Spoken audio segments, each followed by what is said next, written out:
On the build show today, we're talking rooftop insulation. We're back at my personal build. We called this the Monopoly House in a previous episode.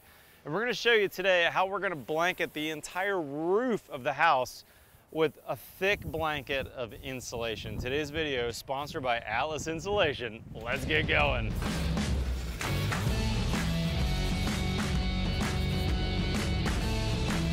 All right guys, so if you saw my previous episode, you saw how we framed this house. I called it Monopoly framing, and you can see it on this second story roof right here.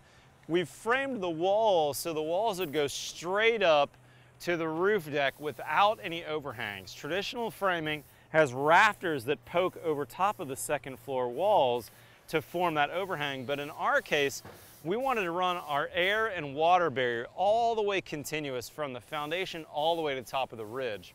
Now this allowed us to then have a continuous insulation running also on the walls up to the roof. Now today we're going to focus really just on the roof insulation, and we're at the pop-up that we formed in the staircase going from the first floor to the second floor. This is slab on grade construction.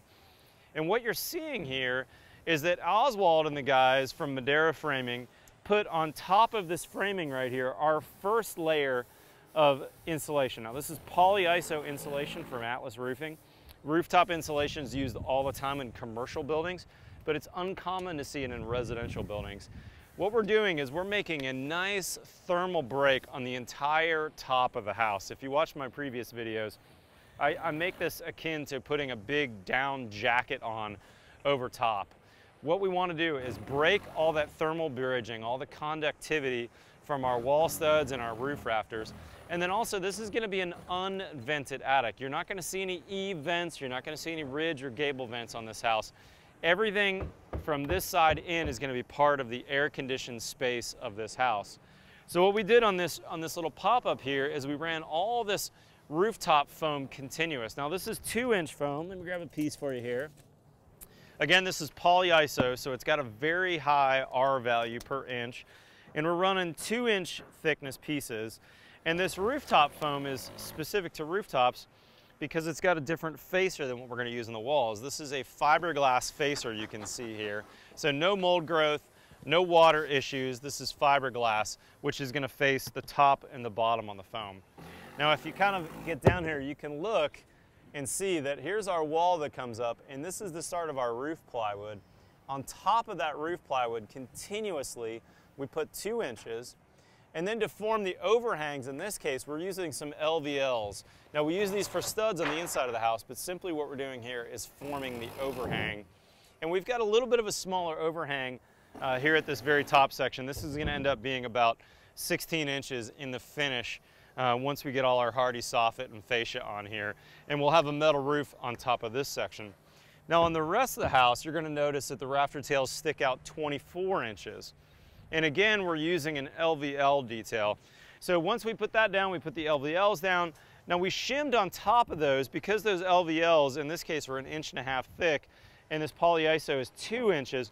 We shimmed it with a 1/2 inch layer. This is actually 7/16 zip. All this is doing is just shimming up for us. And then you see Oswald's fit in between there another sheet of polyiso. So now we actually have 4 inches of polyiso, roughly R28 on the rooftop deck. And then we're going to put another layer of zip sheathing all the way across this so that now I've got my waterproof layer and I've got my roofing that will go on top of that. So in other words, we've got an umbrella that's going on the house, an insulated umbrella on the top here. Let's pick up the video tomorrow or the next day when we get started on the rest of the roof, and I'll show you what the rest of the outriggers look like. All right guys, it's actually been 2 weeks and not a couple of days. A little has changed in the world, but here's where we're at before. When we made the video before, we finished this roof, and you can see we've decked it now. So we've got our 4-inch polyiso, and then I put another layer of zip on top. So now I've got this beautiful umbrella happening over this area. We've got about a 1-foot overhang. Now let's talk about the main body of the roof, and you can see it under construction now. We did it slightly differently on the main body of the house. So first off, you can see when we put those LVL rafters or tails out, so to speak, we ran those 4 feet in, 2 feet out. That's a 6-footer. And when we cut those, we ripped a center section down to 2 inches. And then we lag those into the roof with these 6 3/4 lags from Spax. That's a power lag that basically acts like a lag screw, but the beauty of those is you don't have to pre-drill them. So those are lagged in. Now we did it with 2 inches so that you can see here, we could infill in between the panels. So now we've got these rips of insulation that are roughly 2 foot on center. And then that polyiso, you're seeing we're cutting that basically with an insulation knife. The fiberglass facer cuts relatively easily, so does the polyiso, fitting that in between. Now we've used a washer head on there. This is a Rodenhouse washer head. They make a bunch of good products for installing insulation. But this first layer, we really just tacked it on is all we did. We're just looking for it not to move as we walk on it. The second layer, we didn't use washers because we've got that backstop with the LVL. So if you look down the roof this way, you can see that first layer right there has the backstop and is stopping where it hits the LVLs.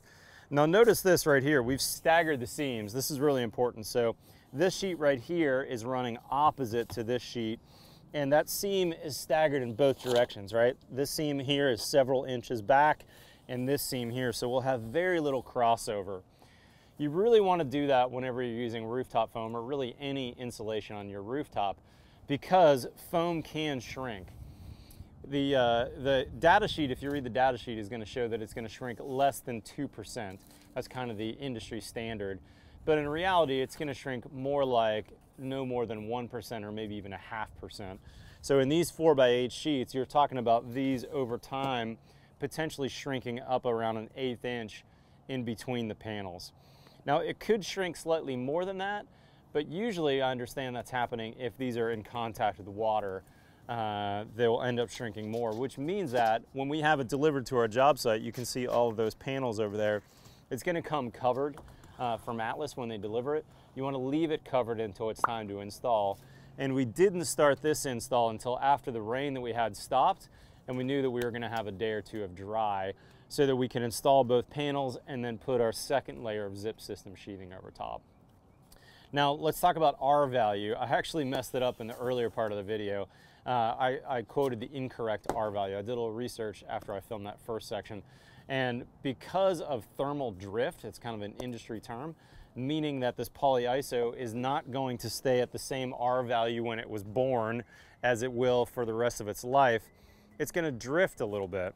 So it's going to start at a slightly higher R value and come down to a final or long-term thermal resistance. They actually use that LTRR on the website, and this one at 2 inches is going to be 11.4 when it's all said and done. So in fact, my roof is going to be 22.8 long-term thermal resistance. It ends up being that after about 6 months from the time it was made, and then it's going to stay that way for the long term of the roof. So it will lose a little bit of R value, but it's going to stay constant then after that.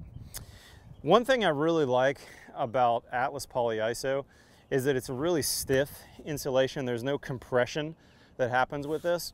So as we screw this down, for instance, with those fasteners, with those washers I was telling you about earlier, we're using some Phillips screws to screw that down.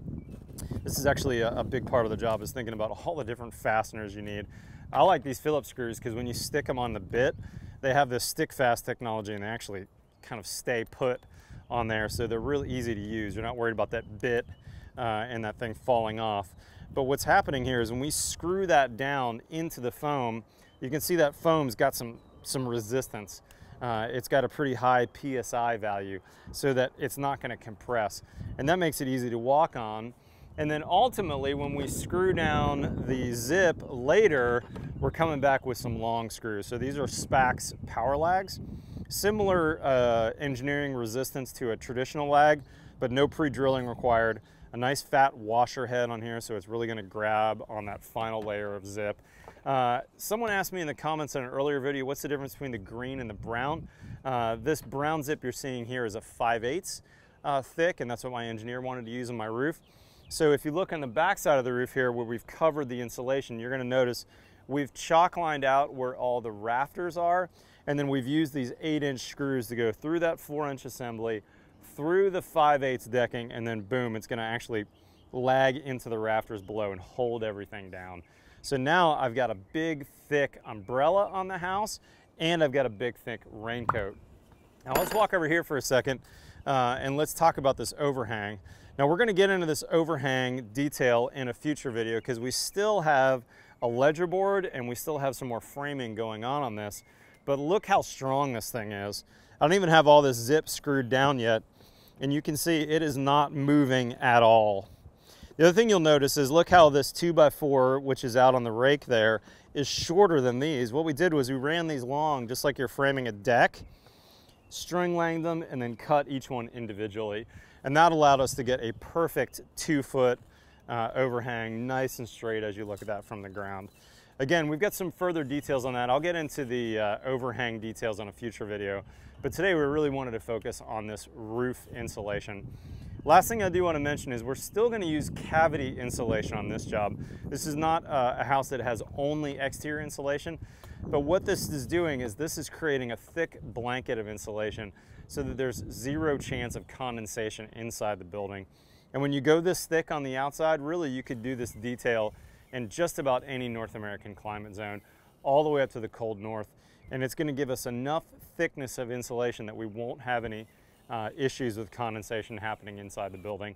And as you can see now, a continuous blanket. All those rafters that normally would just have insulation between the rafters, all those are covered over. So I've got a nice thick blanket of insulation. Guys, I think that's it. If you've got any comments below, shoot me a comment. Hopefully I'll try and answer as many of those as possible.